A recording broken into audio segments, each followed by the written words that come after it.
So I was watching an Onion Nuggets video, and you might be saying, rightfully, what the hell is Onion Nuggets? And uh, and it's a channel that belongs to the Deep Fat Fried podcast, which is the podcast that TJ Kirk, along with his brother Scotty and best friend Paul, host. I believe they were having trouble with monetization, which is why they started another channel and they throw clips up on there. But they were reacting to a clip of some Christian TikToker, I think, trying to do a gotcha. So here's the clip. In full disclosure, this is just the part with the TikToker, not their response to her. If you're an atheist, why do you not believe in God?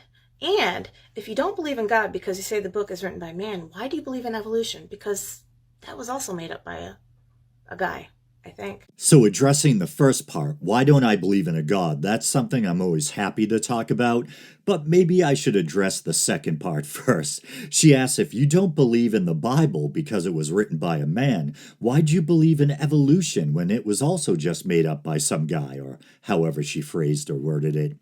So if I have a book of mythology in one hand, or maybe another religious text other than the Bible, like the Bhagavad Gita, and a physical science or biology textbook in the other, you're telling me the two are equivalent, that you don't get why they're different?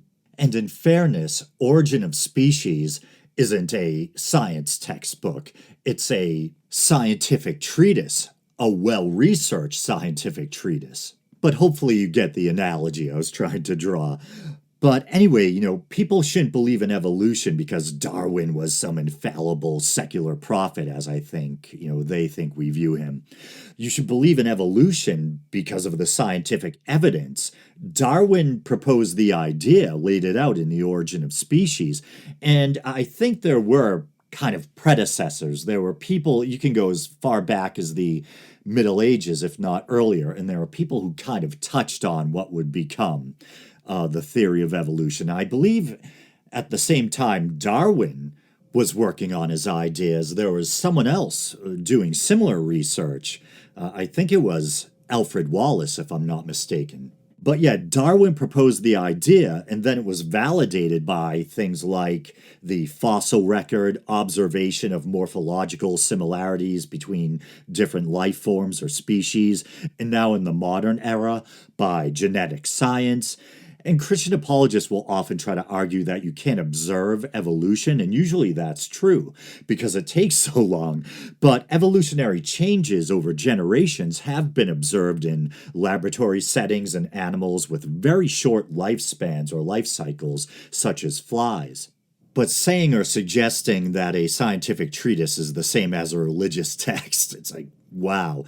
And she says it with such casual self-assuredness. Ignorance truly is bliss, I suppose.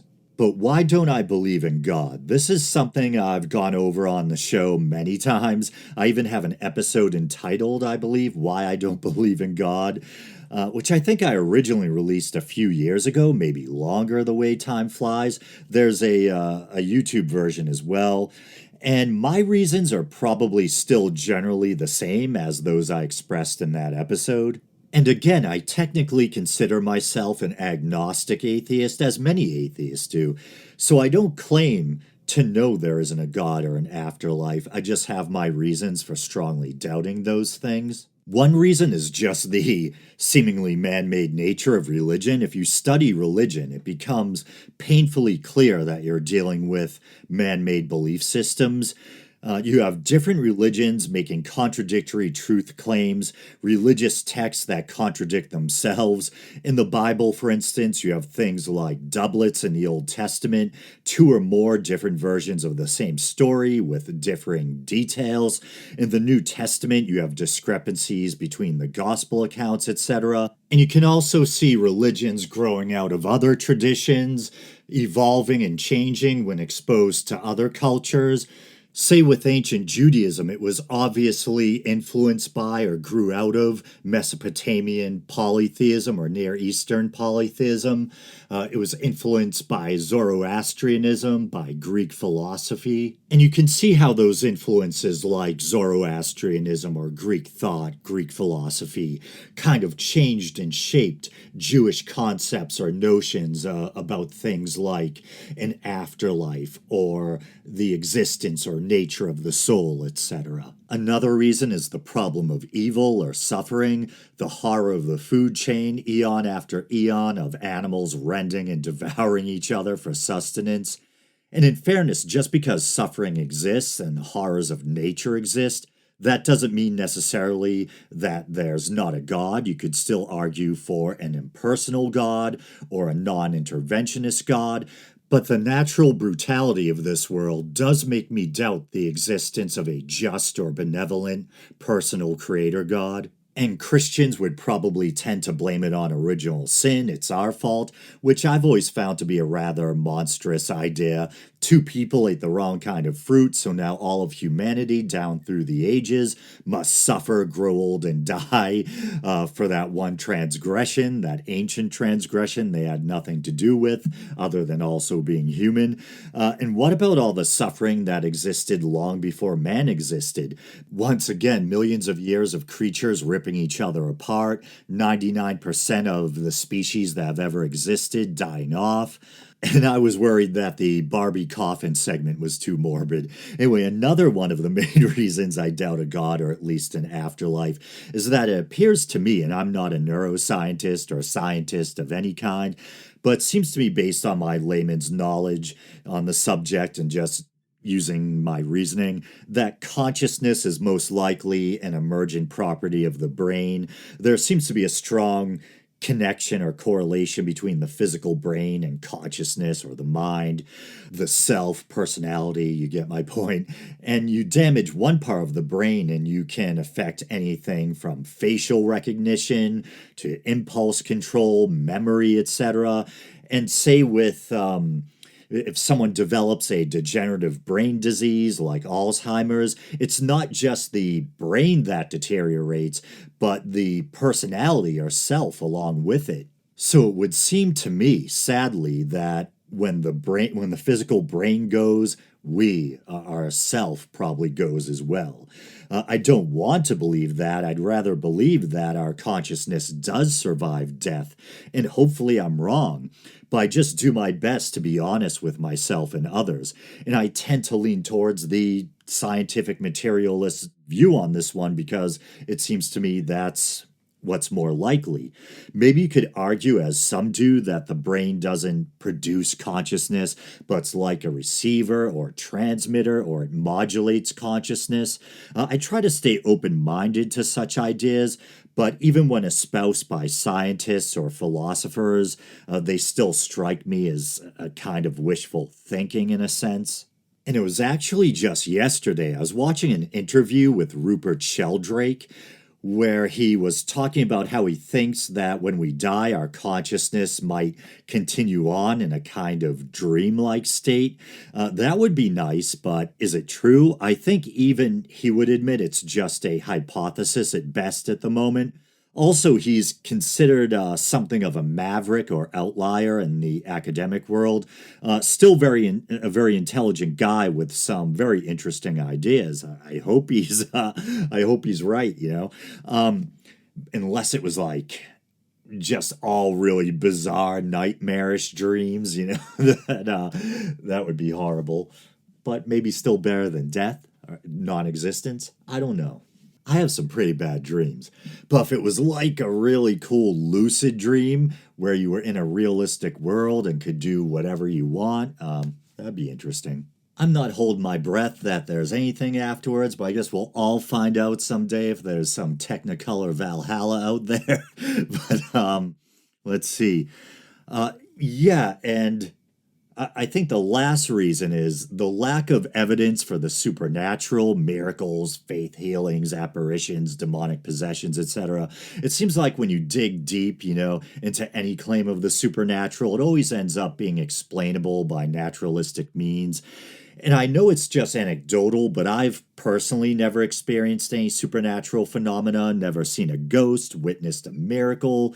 The world seems firmly bound by or grounded in the laws of nature.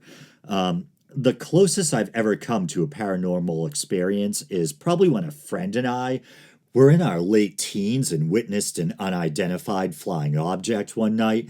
And I mean just that, an unidentified flying object. My guess is there was some mundane explanation. It was probably just some kind of aircraft of earthly origins that we were unfamiliar with and were having trouble identifying.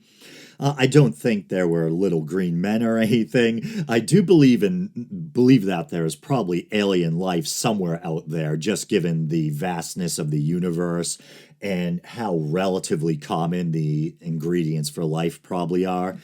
And if there's anything that makes me doubt my unbelief, it would probably be first cause arguments, which I still don't find very convincing, but they still give me a bit of pause. And I'm referring to the cosmological arguments, a la Aristotle by way of Aquinas, etc. The idea that everything that is requires a beginning or a cause, but ultimately there's a first cause, an unmoved mover. And at first blush, it sounds kind of good. It seems to get rid of the problem of infinite regress, and it kind of makes sense. Everything must have come from somewhere, right? But I think both science and religion are plagued by the problem of infinite regress. And I don't think simply asserting that there was a first cause and that that first cause must have been God is sufficient, at least not for me. And whether we're talking about a god or the naturalistic universe, trying to contemplate or fathom how something could be without a beginning is absolutely mind bending. Maybe our limited primate brains just aren't equipped to fully wrap our minds around concepts like infinity, etc. Am I saying etc. too much? Anyway, in the case of God, how could an intelligent mind come from nowhere or have no beginning? In the case of the naturalistic universe, where did that initial hot, dense state or the conditions that preceded the Big Bang come from? Trying to contemplate either for too long can threaten to drive you mad. And I know some Christian apologists will try to argue that, oh, you don't have to worry about whether or not God had a beginning because God is outside of space and time. So space and time didn't exist until he brought everything into creation, which kind of sounds like a weird cheat to me or workaround. And trying to contemplate something being outside of space and time, there's another mind bender. And so I kind of come down on the side that there's probably a naturalistic explanation for why there's ultimately something instead of nothing. But at this point in time, at least, we're just incapable of wrapping our primate heads around it. But, and once again, that's not what I want to be true. I'd rather believe that consciousness survives death and that there's a divine source behind it all. But I just try to go with what seems more realistic to me and where my reason leads me. And like I said, these big questions kind of take us to the limit of our reason, I think. And whether there's a God or a naturalistic explanation beyond that wall that our reason bumps up against, I guess is up to each one of us to answer or try to figure out for ourselves.